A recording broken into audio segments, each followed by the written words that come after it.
ஆன்மீக அன்பர்கள் அனைவருக்கும் வணக்கம். உங்களையெல்லாம் இந்த ஆன்மீக சேனல் மூலியமாக சந்திக்கிறதுல நாங்கள் ரொம்பவும் சந்தோஷப்படுறோம். நாங்கள் போடுற வீடியோலாம் உங்களுக்கு பிடிச்சிருந்ததுன்னா நீங்கள் லைக் பண்ணுங்கள், ஷேர் பண்ணுங்கள். குளத்தூர் பாபா டெம்பிள் சேனலுக்கு நீங்கள் சப்ஸ்கிரைப் பண்ணுங்கள்.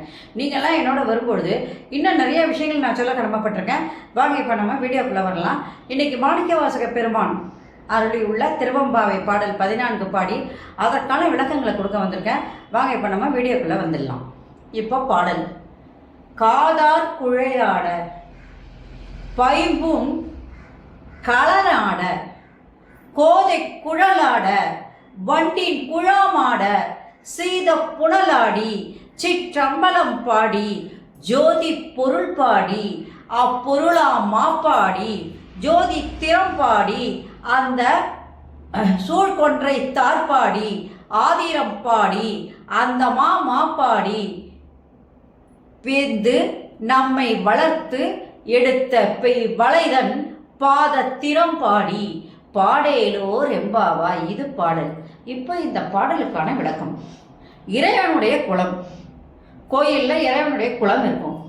அந்த குளத்தினுடைய தன்மை எப்படிப்பட்டது அப்படின்றதையும், குளிக்கும் போது எப்படி நாம் நீராட வேண்டும் என்பதையும் மாணிக்கவாசக பெருமான் இதில் முக்கியத்துவமாக எடுத்து காட்டுகிறார். இந்த பாட்டில் முக்கியத்துவமே அதுதான். இப்போ இந்த பாட்டினுடைய விளக்கத்துக்கு வரலாம். ஆண்கள் பெண்கள் குளிக்கின்றாங்கன்னா, குளம் வந்து குளிக்கிறாங்கன்னா பெண்கள் ஆண்கள் எல்லாரும் தான் நீராடுவாங்க. அப்போ அந்த பெண்கள் ஆண்கள் எல்லாரும் குளிக்கும் போதும் அவர்களுடைய செவிகளில் அணிந்துள்ள அந்த தோடுகள் ஆட, உடம்பில் அணிந்திருக்கின்ற அந்த அணிகலன்கள் எல்லாம் ஆட,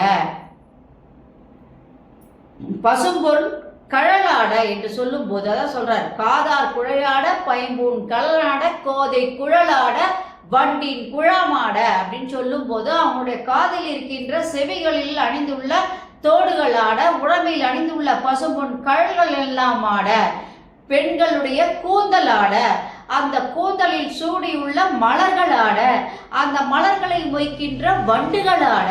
எவ்வளோ அழகாக ஒவ்வொன்றும் சொல்லிட்டே வராருப்பாங்க. வண்டி ஆட, அந்த குளிர்ந்த நீரில் நாம் குளிர்த்து நீராடி மகிழ்வோமாக என்று கூறுகின்றார்.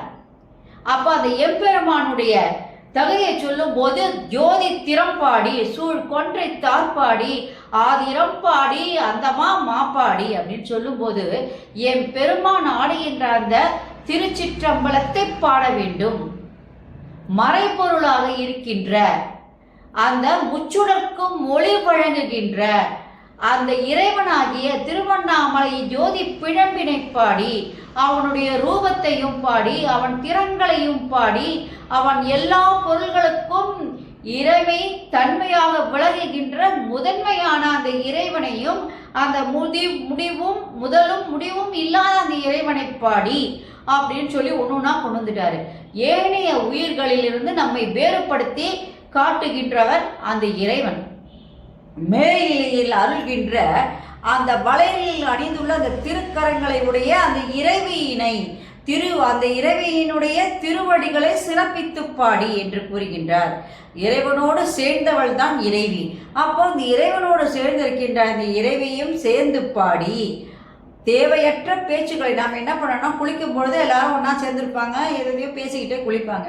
அந்த மாதிரி தேவையற்ற பேச்சுக்களை குறைத்து கொண்டு அந்த தாயுமான சுவாமியை, நாம் தாயும் தந்தையுமாக இருக்கின்ற 2 பேரும் ஒன்று தான் தாயுமான சுவாமி, அந்த இறைவனாகி அந்த தாயுமான சுவாமியை வணங்கி போற்றி புகழ்ந்து பாடி நாம் நீராட வேண்டும் என்று கூறுகிறார். இப்போ தாயுமான சுவாமி இனி பேர் வந்ததுன்னா, ரத்னாவதி என்ற பெண்ணுக்கு பிரசவம் பார்த்தவர் இறைவன். யாரும் இல்லைன்னு சொல்லும் போதே இறைவனை என்ன பண்றாரு, அங்க போய் பிரசவம் பார்த்தார். அதனால அவருக்கு தாயுமான சுவாமி என்று பெயர் வந்தது. திருச்சி மலைக்கோட்டையில உள்ள இறைவனுக்கு அந்த பேர் தான். அதனால அத்தகைய இறைவனை நாம் பணிவோம் என்று அழகாக பாடுகிறார் மாணிக்கவாசக பெருமான். இந்த பாட்டில் இப்போ இதோடைய சிறப்புன்னு சொல்லும் போது எதையெல்லாம் ஆட வேண்டும். இப்பாடல் நீராடும் தன்மை. இப்போ நீராடும் போது ஆண் பெண் எல்லாம் குழந்தைங்க எல்லாம் தான், சிறுவர்கள் எல்லாம் தான் குளிப்பாங்க.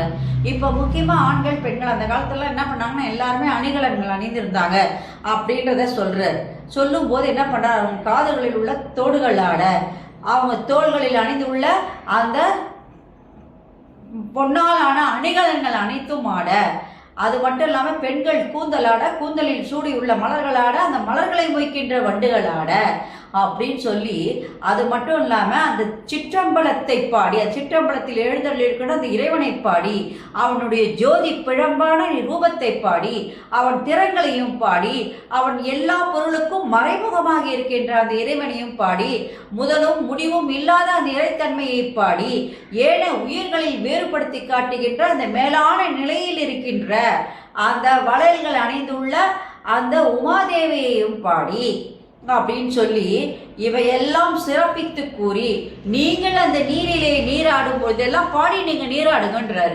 அவ்வாறு பாடி நீங்கள் நீராடும் பொழுது உங்கள் பேச்சினை நீங்கள் குறைத்து கொள்ள வேண்டும். அந்த காலத்தில் என்ன பண்ண, அந்த தாயுமான சுவாமியை நினைத்து நீங்கள் வணங்கி போற்றி பாடி புகழ்ந்து அவனுடைய அன்பை நீங்கள் பெற வேண்டும் என்று கூறுகின்றார் மாணிக்கவாசக பெருமான். இதுவே இந்த பாடலுடைய விளக்கமாகும்.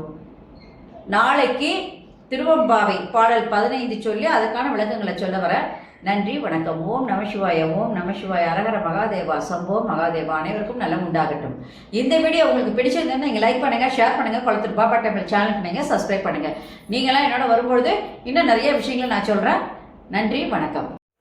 Subscribe to my channel and please press the bell icon for more videos.